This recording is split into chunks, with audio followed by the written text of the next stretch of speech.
Greetings out there in YouTube land. This is Morris, man, and thank you for coming to my channel.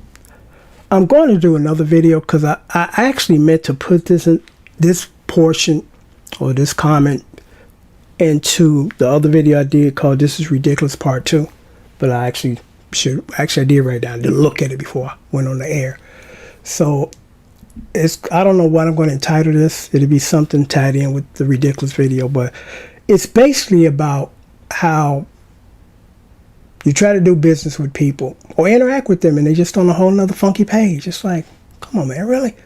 Because this is what happened. I'm not going to name the site. Actually, it's a pretty good site. It's like an infant stage of eBay. And if you're lucky, you can find some really good deals there. And here is one good deal. I use Sony Vegas to do my tutorials. That's the editing software program that I use. Sony Vegas costs about $800-900, and it's worth every penny of it because professional people actually sometimes do movies with this editing software. So it ain't just some low-level, entry-level software. It's a professional grade software. So I was looking to put it on another PC because I'm like, if this hard drive crash out, I don't have any more Sony Vegas. You know, I have to go pay for it, which I was more than willing to do. Didn't want to spend that kind of money, but I'm like, I can't get around it because I need this, and I'm familiar with how it works. So I said, before I invest that kind of money, which I really don't want to, I'm going to go here on this site and see if I can just by chance find a copy. Well, not a copy, but find one, because you can't do copies. You get a licensing number and you enter or code, and you enter it into the program and it activates. If you don't have that licensing number or somebody else got it and they loaned it to you, it ain't gonna work. So I happened to find one with the licensing key, never really been used, for $20. I was like, thank you. You know, so this site does have some really good deals. Not like Reverb, just the opposite. People want to sell yourself 3 times the amount it's worth. Like, really? This thing worth $200 and you want 9? I'll say 97% of the people on Reverb or sell on Reverb are trying to sell their stuff for 3 times the amount it's worth. It's just outrageous, just ridiculous. They gouging hard over there. So I purchased another Toshiba laptop, and I actually only paid $30. I'm like, you know, it's only $30. I'm not expecting something that's brand spanking new or everything works. I'm like, I just need it as a backup. So I bought one, $30. It came, and the sound card on that thing is great, and the monitor, the display, real clean and clear. Because that was the reason why I bought it, because the one that I have, I call my workhorse. They got duct tape all on it, and the screen hinge has separated from the computer. I got to tape it back up. It's at a certain angle because it's taped a certain way. And the reason why I'm still using it till it just literally fall apart, because the monitor on that one is real clear. It agrees with my eyes. All the rest of them are too bright. And some of them, I noticed, will not allow you to go into the control panel and adjust the brightness. You just stuck with that bright ass monitor. And the one that I have, my workhorse, you can adjust it. And I got several PCs, and not one of those PCs have the same display as the one that I got on the workhorse. The clarity is not the same. The resolution is not the same. So I was hoping to find one that had the same resolution, so when I retire that one, I can just quickly make that transition from that one to that one. So that one came, and the resolution is good, but it's still a little bit bright, and you can't adjust the brightness. So I'm like, okay, I just use this for something else. So turn on the computer, and most people have at least 2 browsers on your PC. And if you don't, here's why you need to do this. If you just got one, sometimes the browser get corrupt with malware and virus, and you can't use it. And some of the software or the viruses are so sophisticated, if you only have one and you say, okay, I'm going to go into the search engine and pull up browser and download me a new entirely different browser. Some viruses, like the one that I got on the new one, but I'm getting ahead of myself, it would not allow you to download it. It's that sophisticated and that smart. So you stuck with nothing. So the browser that I have is Internet Explorer on that one, and like I said, it's only one. It won't let me download another browser. It's limited as far as where you can go, and you go on eBay, you don't get no images. You click on it, nothing. You don't get no play video. So again, these viruses are very sophisticated. And I spent 3 hours troubleshooting. I was like, okay, what I'm going to do is just crash it out, because I know how to do that, bring it back up like brand new.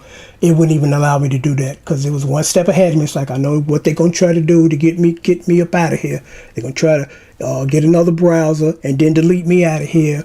Or they're going to try to restart the computer, or crash it out. I'm not going to let you do that. So I tried several things. Because initially what I tried to do was I made on my workhorse, I came up with the browser, selected one, and I downloaded it to my present computer.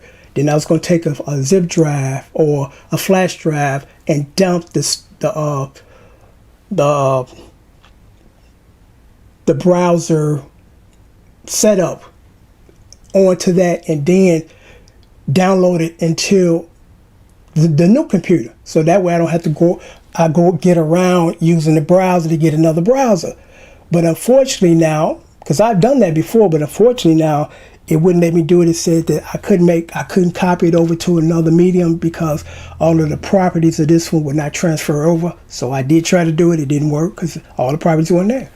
So I contacted the guy last night because I'm like, something wrong with this. I've been screwing with this for 4 hours and I can't get around it. Because every time I make a move, it counter move on me. It's like, okay, try that, dude. It ain't gonna work. Like basketball, get that out of here. Not in my house.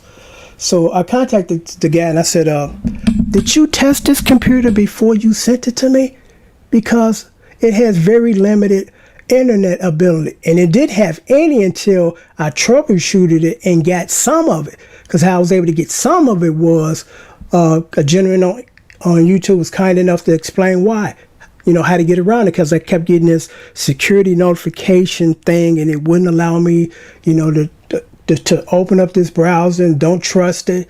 So he said that what you got to do is close it out, and at the bottom of the right hand corner, the clock, you got to, if the clock is off, because old computers have 10-year-old 2014 and it's 6 o'clock when it's 10 o'clock. He said you got to update that. You got to go in and correct that. It has to be current. So once I did that and I clicked back on the Internet Explorer, I got a partial internet. I'm like, I thought I had it all. I'm like, cool, thank you, dude. But then again, I was having that problem. The security thing kept popping up. It won't let me download anything.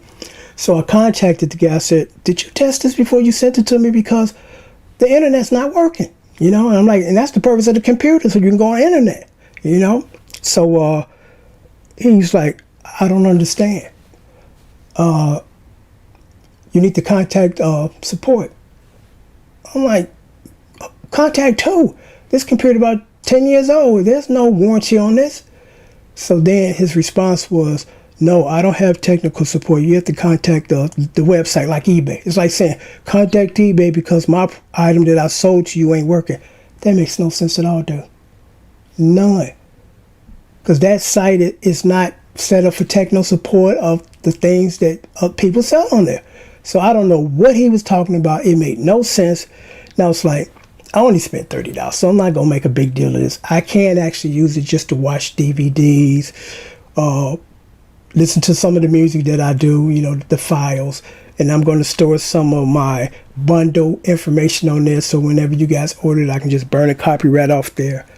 So for the $30 I spent, what I'm going to do with it now is I can get away with that. I can live with that because I was initially going to give him what he deserved. It was going to be appropriate feedback. If you're selling something, you need to test it first. And if it's not working, you need to resolve that issue. Instead, he wanted to push it off on the site. Well, you got to contact him. Why would I contact him? What purpose would I need to call them? The guy that sold off your site, his thing ain't working, so he told me to call you. Call me for what? Only thing I can do is facilitate a return and refund or resolve any issues that you guys might have. But we're not set up to do technical support. So again, I get frustrated because I'm like, what you asked me to do make no sense, dude. And the question I asked you, you never answered. My question was to you, did you test this before you shipped it out? He never said, yeah, actually I did and it was working. Or no, I didn't. He didn't say nothing. He just sent me somewhere else where I didn't need to be sent. Like with the Amazon people. They sent me to Synchronicity Bank when the issue is with you guys, not the issue of the card. You know? I get so frustrated because I'm like, it's hard to not have these people on the same page. And this is something not complex. It's just pretty simple. Like with Amazon, it's like, apparently there's something wrong with our payment intake system because it's kicking all of these payments that you submitted and they should have went through. And the chances of 4 different cards not going through tells me it's us. It's not 4 different cards that are not affiliated with each other. Still couldn't get that resolved. And just like with this guy wanted to send me there. I'm like, why would you send me here when you're the one who sold me the computer? You're the one that didn't test it. You're the one that didn't do anything. You're the one that's responsible for making this right, not the site. They've done their part. They facilitated this, and they did their job. They notified me when it was being shipped. They notified me when it was shipped. They notified me when it got delivered. That's all is expected of them. Not this, okay, we supposed to find out why this guy's computer ain't working that he sold to this other guy. They know nothing about that. So why would you attempt to send me there? I don't get it. I mean, again, I don't claim to have all answers. I don't claim to be right all the time, but the stuff that I've encountered recently just makes no sense. Makes no sense. It's different if it made sense and you're just trying to get around it and get away with it. This don't make any sense. Till next time, take care and thanks for watching.